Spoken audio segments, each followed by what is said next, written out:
না, আমরা বেসিক্যালি বোর্ডের কাছে গিয়েছিলাম, ওনাদের কাছে জিজ্ঞেস করেছিলাম যে ন্যাশনাল সাইডে কারা কারা থাকতে পারে। এই টিমটা নিয়ে আমার সাথে কমিউনিকেট হচ্ছে, বাট আসলে ইভেনচুয়ালি আমার ফোকাসটা পুরোটাই ন্যাশনাল টিম সাইড ছিল। সো অবভিয়াসলি আমি যদি আর কোনো সময় ন্যাশনাল টিমে নাও খেলি, আমার এটা নিয়ে খুব একটা আক্ষেপ থাকবে না। না, অবশ্যই দেখেন, আমার কাছে মনে হয় যে লাস্ট ইয়ার যখন আমরা গ্লোবাল সুপার লিগে গিয়েছিলাম, ওইভাবে আমাদের আসলে কেউ কাউন্ট করছিল না, বাট এবং ফার্স্ট দুইটা ম্যাচ হারার পর একটু ব্যাকফুটে ছিলাম, বাট ওইখান থেকে আসলে এরকম একটা স্টেজে আমরা চ্যাম্পিয়ন হতে পেরেছি, অবশ্যই আলহামদুলিল্লাহ। অ্যাট দ্য সেম টাইম আমার কাছে মনে হয় এই বছর অনেক বড় একটা চ্যালেঞ্জ থাকবে। আর টু বি অনেস্ট যদি বলি, টিম ম্যানেজমেন্ট লাস্ট 2-3 মাস ধরে অনেক বেশি হার্ডওয়ার্ক করতেছে কীভাবে টিমটাকে একটা জায়গায় নিয়ে যাওয়া যায়। কারণ আমার কাছে মনে হয় যে আমরা যখন টিম নিয়ে কথা বলি, এটা নিয়ে অনেক ডিবেট থাকে, অনেক ডিসকাশন থাকে। অ্যাট দ্য লাস্ট মোমেন্ট যখন আমরা টিমটা পেয়েছি, অবশ্যই আশা করবো এই টিমটার উপরে আমাদের 100% বিলিভ আছে এবং ইনশাল্লাহ আমরা আমাদের সেরাটা দেওয়ার চেষ্টা করবো। এবারের টিম না কতটা সন্তুষ্ট, কতবার রিশাদ ছিল, রিশাদকে এবার মিস করবেন কিনা? না, অবভিয়াসলি যেটা বললাম যে দেখেন, আমরা টিম হওয়ার আগে অনেক এটা নিয়ে ডিসকাশন থাকে, অনেক ডিবেট থাকে, বাট লাস্ট মোমেন্টে যখন টিমটা যেটাই আসবে, 15 মেম্বার 14 মেম্বার যেটা এসেছে, আমার কাছে মনে হয় প্রতিটা টিম মেম্বারই বিলিভ করবে। বিলিভটা ইম্পর্টেন্ট এবং আমার কাছে মনে হয় যে আমরা আমাদের সেরাটা দিতে পারলে অবশ্যই ভালো কিছু হবে। আতিফ ভাই, সোহান, আপনাদের সিও একটু আগে বলে গেলেন যে এটা রংপুর রাইডার্স না, রংপুর রাইডার্স বাংলাদেশ। এই যে মানে এখন তো আসলে বেসিক্যালি আপনারা বাংলাদেশকে রিপ্রেজেন্ট করছেন, মানে এটা আসলে চাপ নাকি ওরকম করে না, মানে হাউ ডু সি দিস? না দেখেন, আমার কাছে মনে হয় যে টু বি অনেস্ট যদি বলি, বাংলাদেশ ক্রিকেট আমরা একটা টাফ টাইম পার করতেছি। তো আমার কাছে মনে হয় যে last year Rangpur Riders globally champion হয়েছে, এটা বাংলাদেশ ক্রিকেটের জন্য একটা বড় অধ্যায়। তো আমার কাছে মনে হয় অবশ্যই সেই জায়গা থেকে এই চ্যালেঞ্জটা আমরা উপভোগ করার চেষ্টা করতেছি। আর এরকম টুর্নামেন্টে আমরা যখন যেটা বললাম লাস্ট টাইম যখন আমরা গিয়েছিলাম, কেউ হয়তো আমাদের চিন্তাও করে নাই যে আমরা ফাইনাল পর্যন্ত খেলতে পারবো, বাট আলটিমেটলি আলহামদুলিল্লাহ অবশ্যই চ্যাম্পিয়ন হয়ে আসতে পেরেছি। অবশ্যই সেই জায়গা থেকে এবার চ্যাম্পিয়ন টিম হিসেবে আমরা যাব, একটা চ্যালেঞ্জ থাকবে, বাট সবাই মনে হয় এই চ্যালেঞ্জটা উপভোগ করার চেষ্টা করছে। শাহিন ভাই, শাহিন ভাইয়ের প্রশ্ন ছিল, শাহিন ভাই একটা প্রশ্ন ছিল যে মানে কিছু আগে দল ঘোষণার সময় একটা এমন ইয়ে হয়েছিল যে রংপুর রাইডার্সের জন্য 2 একজন ন্যাশনাল প্লেয়ারকে ন্যাশনাল টিমে নেওয়া হচ্ছে না, মানে আপনি কি ব্যাপারটা ক্লিয়ার করবেন যে আপনার কোনো ইয়ে ছিল যে ন্যাশনাল টিমের প্লেয়ারদেরকে লাগবে রংপুর রাইডার্সের, মানে can clear this? Not really, because আমাদের কাছে যেটা মনে হয়, শোনা যাচ্ছে, আমার কাছে যেটা মনে হয় যে আমরা বোর্ডের কাছে আমরা একটাই অনুমতি চেয়েছিলাম, বিকজ আমাদের এখানে অনেক লজিস্টিক্যাল সাপোর্ট লাগে এবং প্রিপারেশনের জন্য অনেক টাইম লাগে। আপনারা জানেন যে এয়ার টিকেটস এবং travelling to the Caribbean is always difficult. So ওভাবে করে আমরা একটা জিনিস জানতে চেয়েছিলাম যে ন্যাশনাল সাইডে কে থাকতে পারে না, কে না থাকতে পারে। আমরা ওভাবে করে এনওসি অ্যাপ্লাই করেছিলাম। যারা এখন ন্যাশনাল সাইডে চলে গিয়েছে, মিরাজ, শামীম পাটোয়ারি, নাইম শেখ, ওদেরও এনওসি আমরা অ্যাপ্লাই করেছিলাম এবং ওদের এনওসি দেওয়াও হয়েছিল, কিন্তু ওরা যেহেতু ন্যাশনাল ইন্টারেস্টের জন্য ওদের চলে যেতে হয়েছে। দেখেন, end of the day Rangpur riders global স্টেজে বাংলাদেশকে রিপ্রেজেন্ট করতে যাচ্ছে, but nothing comes first than the nation. আমার কাছে মনে হয় যে নেশন ইজ ইম্পর্টেন্ট। আমাদের টিমের কোনো প্লেয়ারকে যদি জাতীয় দলে দরকার পড়ে, তাহলে they are most welcome to live and play for the national side. Yes, we are representing Bangladesh, কিন্তু বাংলাদেশ যখন ইন্টারন্যাশনাল ক্রিকেট খেলবে, আমাদেরও প্রায়োরিটি বাংলাদেশের ন্যাশনাল টিম এবং সেটাতেই আমরা ফোকাস করব। প্রশ্নটা সোহানকে, যেহেতু একটা গ্লোবাল টুর্নামেন্ট, আপনার ডিফেন্ডিং চ্যাম্পিয়নও, এবারের টুর্নামেন্টটা আসলে কম্পিটিটিভনেসের? হ্যাঁ, অবশ্যই যেটা বললাম, দেখেন লাস্ট ইয়ারও যখন গিয়েছি অনেক কম্পিটিটিভ টুর্নামেন্ট ছিল, চ্যালেঞ্জ ছিল এবং যেটা বললাম যে বাংলাদেশকে রিপ্রেজেন্ট করছি আমরা। চ্যাম্পিয়ন হওয়ার পর হয়তো ওইখানে কিন্তু বাংলাদেশ নিয়ে কথা হচ্ছিল। তো বাংলাদেশ ক্রিকেট একটা টাফ টাইম পার করতেছে, বাট লাস্ট ইয়ার যেটা ছিল অবশ্যই একটা ভালো অধ্যায় ছিল বাংলাদেশ ক্রিকেটের জন্য। অবভিয়াসলি আমরা এবার যখন যাচ্ছি চ্যাম্পিয়ন টিম হিসেবে যাচ্ছি, ওইখানে যাওয়ার পর আসলে বুঝতে পারবো যে কী কী চ্যালেঞ্জ আমাদের সামনে থাকতেছে, বা যে ধরনের চ্যালেঞ্জ আসবে অবশ্যই আমরা চেষ্টা করবো যাতে ওইটা হ্যান্ডেল করতে পারি। শানিয়ান ভাই, আপনার কাছে প্রশ্ন, সেটা হচ্ছে যেটা একটু আগেই আতিফ ভাই জিজ্ঞাসা করলেন, মানে কোনো স্পেসিফিক নাম তো আপনারা মেনশন করেন, অনেকে বলছে যে সোহান, সৌম্য, তাদের জন্য আপনারা বলেছেন যে তারা যেন ফ্রি থাকে, মানে এটা বেশি ইয়ে হয়েছে আর কি, কথা উঠেছে। এরকম নাম তো আপনারা মেনশন করেন যে এটা থাকলে ভালো হয় আপনাদের টিমে, মানে বোর্ডের কাছে? না, আমরা বেসিক্যালি বোর্ডের কাছে গিয়েছিলাম, ওনাদের কাছে জিজ্ঞেস করেছিলাম যে ন্যাশনাল সাইডে কারা কারা থাকতে পারে। এখন অবভিয়াসলি আপনারা যদি শুধু ইন কন্টেনশন, তো আমরা তো সবসময় চালু স্কোয়াড নেই, আমরা চাইবো যে রিশা স্কোয়াডে থাকুক, সোহানো স্কোয়াডে থাকুক, কিন্তু আমরা এরকম কোনো স্পেশাল রিকোয়েস্ট কারোর জন্য করিনি। আপনারা জেনে থাকেন যে ওরা সবাই ন্যাশনাল স্কোয়াডের ক্যাম্পেই ছিল। আমার সবসময় ওদের সাথে ডিসকাশন হতো যে ওরা যদি আমাদের জন্য যায় তাহলে টিম কীরকম হতে পারে। আমাদের স্কোয়াড বিল্ডিংও যদি আপনি দেখেন, আমরা কিন্তু নাইম শেখকেও রেখেছিলাম, সৌম্যকেও রেখেছিলাম। আন্ডার দ্য আন্ডারস্ট্যান্ডিং যে হয়তো দুইজনের মধ্যে একজন ন্যাশনাল সাইডে যাবে।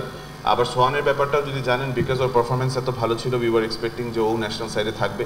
সেটার জন্য কিন্তু আমরা স্কোয়াডে অঙ্কন করে রেখেছিলাম, বিকজ উই ওয়ার এক্সপেক্টিং যে দুইজনের মধ্যে যদি থাকে তাহলে আমাদের ব্যাকআপ উইকেট কিপার হিসাবে সোহান বা অঙ্কনই যাবে। আপনারা সোহানকেও জিজ্ঞেস করতে পারেন, ও 25-26 তারিখ পর্যন্ত ন্যাশনাল ক্যাম্পে ছিল and he was preparing for the national side, because একটা ছেলে যখন ন্যাশনাল ক্যাম্পে থাকবে তখন সে ন্যাশনাল টিমের জন্যই প্রিপারেশন নেবে। Once the team was declared, and I think he's now focusing on GSL, but squad declare করার আগে I think his focus was on the national side, and that is how it should be. প্রত্যেকটা প্লেয়ারের স্বপ্ন থাকে national সাইডে খেলার জন্য, so when the national duty comes, I'm sure ওদের ওটাকে প্রায়োরিটি দেওয়া উচিত। সোহান, আপনি ওই যে বলছিলেন যে গতবার যখন গিয়েছিলেন তখন আসলে ওইভাবে এক্সপেকটেশন ছিল না, কেউ হয়তো বা আপনাদেরকে চ্যাম্পিয়ন হিসেবে ওভাবে ভাবছিল না, তো এবার যখন চ্যাম্পিয়ন হয়ে এসেছেন, ফলে এইবার যখন যাচ্ছেন ওই যে সবার মধ্যে একটা এক্সপেকটেশন যে আপনারা আবার সেই শিরোপাটা ধরে রাখতে পারবেন কিনা, সেটা কি একটা প্রেশার ফিল করছে কিনা? আর একটা ব্যাপার হচ্ছে যে আপনার অফ স্পিন প্রিপারেশন, সেটা নিয়ে সাইফও অ্যান্সার দিতে পারেন যে আপনি আসলে স্পিনটা নিয়েও একটু ভাবছেন কিনা যে ওই জায়গায় আপনার স্পিনটা অনেক বেশি ইফেক্টিভ হতে পারে। না, অবশ্যই দেখেন চ্যালেঞ্জ একটা থাকবে, বাট আমার কাছে মনে হয় যে এই চ্যালেঞ্জটা আসলে আমরা কীভাবে ডিল করতেছি এটা ইম্পর্টেন্ট। আর at the same time Bangladesh cricket যত কথাই হোক না কেন, যেখানেই যাক ক্রিকেট খেলতে অবশ্যই সবারই একটা এক্সপেকটেশন থাকে বাংলাদেশ ক্রিকেট নিয়ে। তো এই জায়গায় আসলে প্রেশার ফিল করার কিছু নাই, আমার কাছে মনে হয় প্রেশারটা উপভোগ করা ইম্পর্টেন্ট। এবং যেটা বললাম যে অবশ্যই আমাদের সেরাটা দেওয়া দরকার, যদি সেরাটা আমরা দিতে পারি ইনশাল্লাহ ভালো কিছু হবে। আর অবশ্যই আমার কাছে মনে হয় যে লাস্ট ইয়ারও সাইফ ফাইনালে বোলিং করেছে, আমার ওর উপর অনেক বেশি বিশ্বাস বোলিং নিয়ে। ইভেনচুয়ালি আমরা সবাই জানি যে গায়ানার উইকেটটা একটু স্পিন ফ্রেন্ডলি থাকে, তো সেক্ষেত্রে আমার কাছে মনে হয় যে আমাদের স্পিন অ্যাটাকটা ভালো আছে।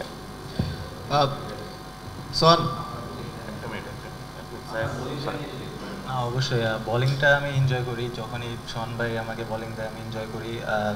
মেইনলি আমি অ্যাজ এ ব্যাটসম্যান খেলতেছি, বাট যখনই দায়িত্বটা আসে তখন পুরোপুরি ফুলফিল করার চেষ্টা করি।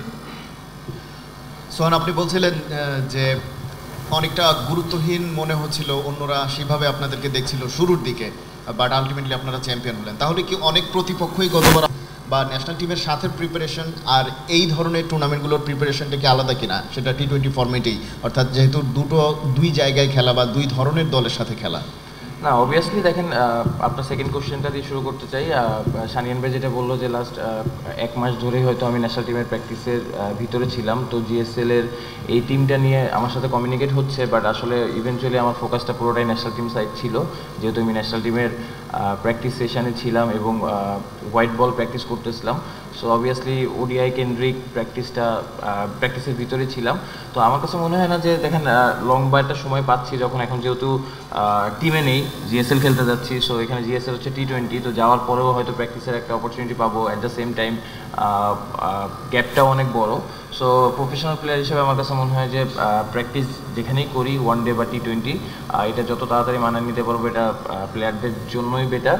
আর ফার্স্ট কোয়েশ্চেনটা কি ছিল ভাই? না, একটা জিনিস আমরা সত্যি কথা বলতে দেখেন, আমরা লাস্ট কিছু বছর ধরে হয়তো লাস্ট 2-3 ইয়ার্স বাংলাদেশ ক্রিকেট একটা টাফ টাইম পার করতেছে, তো ওই রেসপেক্টটা আসলে আমরা প্রতিপক্ষের কাছ থেকে যখন ভালো খেলবো তখনই পাওয়া যাবে। তো ইভেনচুয়ালি আমরা যেটা বললাম যে হয়তো রেসপেক্ট আমাদের মানুষ গেইন করে নিতে হয়, তো আমরা হয়তো লাস্ট ইয়ার ফাইনাল যাওয়ার পর ওই রেসপেক্টটা অটোমেটিক্যালি পেয়েছি। বাট ফার্স্টের যখন আপনি যদি খেয়াল করেন, ফার্স্ট 2টা ম্যাচ হারার পর কিন্তু আমরা খুব ক্লোজ ম্যাচ হেরেছিলাম, তো আমরা নিজেরাও একটু ডাউন ছিলাম। এবং অ্যাট দ্য সেম টাইম জিনিসটা এরকম আসতেছিল যে হয়তো আমরা গ্লোবাল স্টেজে পারফর্ম করার মতো অ্যাবিলিটি আমাদের আছে কিনা, এটা নিয়েও কোশ্চেন ছিল। বাট আলটিমেটলি যখন আমরা ফাইনাল চ্যাম্পিয়ন হয়েছি, এই কোশ্চেনটার অ্যান্সারটা কিন্তু আমরা মাঠিয়ে দিতে পেরেছি।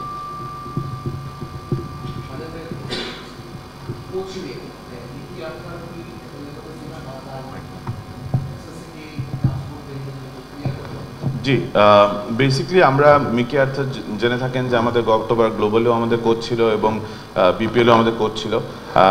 আমাদের কাছে ওনার উপরে আমাদের অনেক আস্থা, এবং আমরা যখন এই স্কোয়াডটাও বানাই বা আমরা যখন টিমটা বানাই, তখনও আমার মিকির সাথে continuous we were in constant touch, যে কাকে নিলে ভালো হয়, কীভাবে করে গায়ানার উইকেটে কার সাপোর্ট হয়। আনফর্চুনেটলি এখন যেহেতু ইংলিশ কাউন্টি চলছে অ্যান্ড ও যেহেতু ডার্বির দায়িত্বে আছে, ও হয়তো অ্যাভেলেবল হবে না। সো গ্রেগ স্মিথ নামের ওর একজন আছে যে হি ট্রাস্টস অন, সো ও যেটা বলেছে হচ্ছে যে আমরা গ্রেগ স্মিথকে আমাদের কোচ হিসেবে নিয়ে যাব এবং ওখান থেকে মিকির তত্ত্বাবধানে ও সবসময় ইন টাচ থেকে প্লেয়ার্সদের সাথে কমিউনিকেট করে ও যেভাবে করে গাইড করবে ওভাবে করেই গ্রেগ স্মিথ চালাবে। তার সাথে তো আশরাফুল ভাই আছেই। আশরাফুল ভাইও লাস্ট ইয়ার আমি মনে করি যে আমাদের জিএসএল সাকসেসের পিছনে অনেক হাত আছে। সে অনেক ভালো যেভাবে করে উনি কষ্ট করে ওখানে করেছে, বিকজ আপনারা জানেন যে ওখানে লিমিটেড অপশনস থাকে। ওখানে একটা আশরাফুল ভাইয়ের মতো একটা কোচ যেভাবে করে আমাদের সাপোর্ট দিয়েছে, আসলে আমার কাছে মনে হয় যে আমাদের শিরোপার জন্য অনেকটুকু কন্ট্রিবিউশন তার ছিল। সো আপাতত গ্রেগ স্মিথ এবং আশরাফুল ভাই থাকছে আমাদের স্কোয়াডে।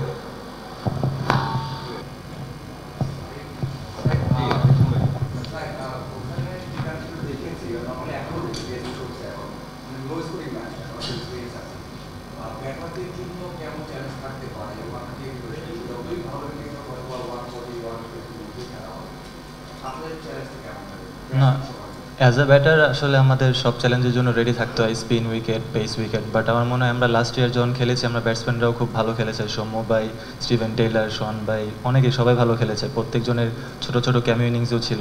তো আমার মনে হয় এরকম চ্যালেঞ্জের জন্য আমাদের রেডি থাকতে হবে। অ্যাজ এ ব্যাটসম্যান, স্পিন হোক, পেস হোক, এটার জন্য আমাদের অলওয়েজ রেডি থাকতে হবে।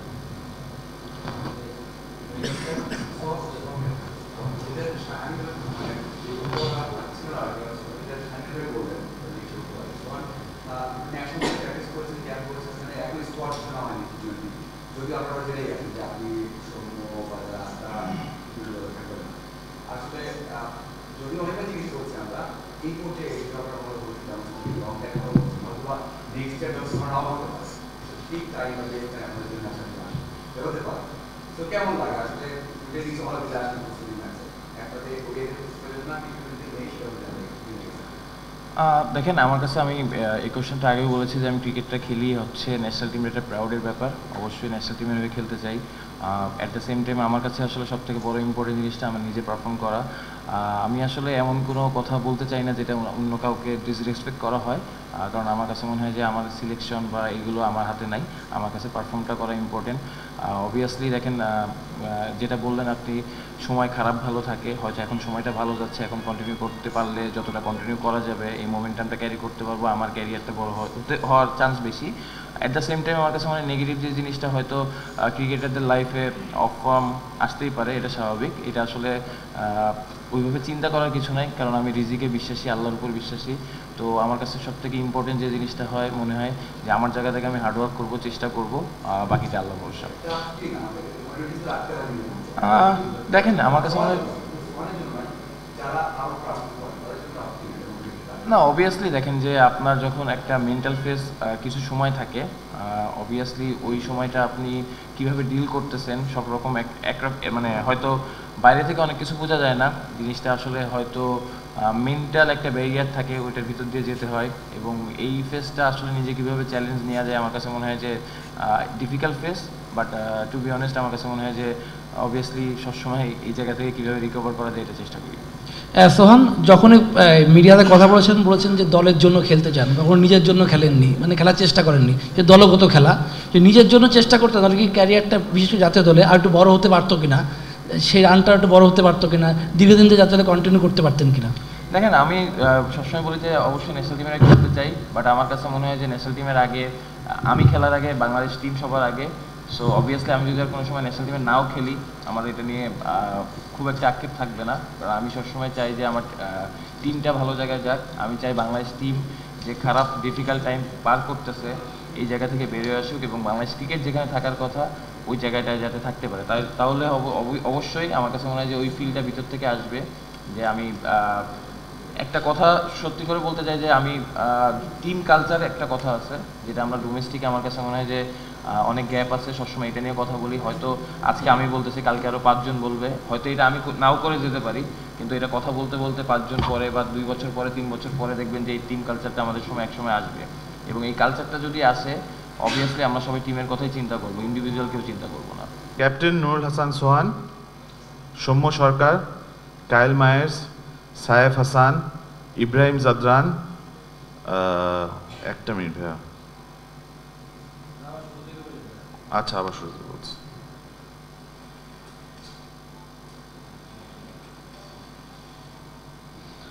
নুরুল হাসান সোহান ক্যাপ্টেন, সৌম্য সরকার, কায়েল মায়ার্স, ইব্রাহিম জাদরান, সায়েফ হাসান, ইফতেখার আহমেদ, অঙ্কন, ইয়াসির রাব্বি, আকিব জাভেদ, রকিবুল হাসান, তাবরেজ শামজি, হারমিত সিং, খাজা নাফে, কামরুল ইসলাম রাব্বি এবং খালেদ।